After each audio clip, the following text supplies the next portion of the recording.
प्रश्न नम्बर 1, हावामा अक्सिजनको मात्रा कति हुन्छ?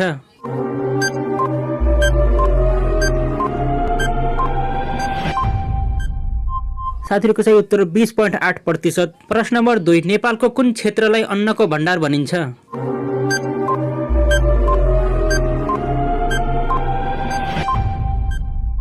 साथीहरूको सही उत्तर तराई क्षेत्रलाई।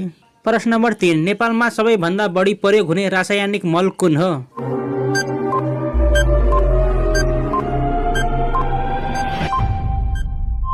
साथीहरूको सही उत्तर हो युरिया। प्रश्न नम्बर 4, क्षेत्रफलको हिसाबले नेपालको सबैभन्दा ठुलो गाउँपालिका कुन हो?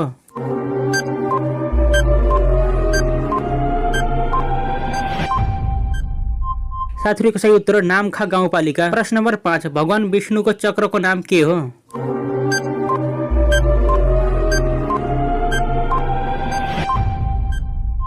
साथीहरूको सही उत्तर सुदर्शन चक्र। प्रश्न नम्बर 6, कोशी नदीलाई किन बिहारको दुःख भनिन्छ?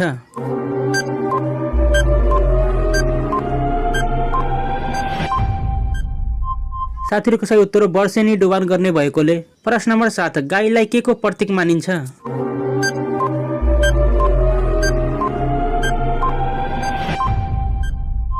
साथीहरूको सही उत्तर लक्ष्मीको। प्रश्न नम्बर 8, क्षेत्रफलको हिसाबले नेपालको सबैभन्दा सानो गाउँपालिका कुन हो?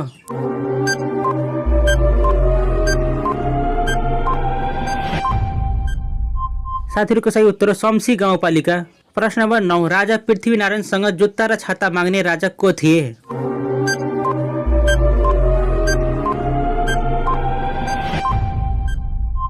साथीहरूको सही उत्तर जयप्रकाश मल्ल। प्रश्न नम्बर 10, नेपालको सबैभन्दा गहिरो नदी कुन हो?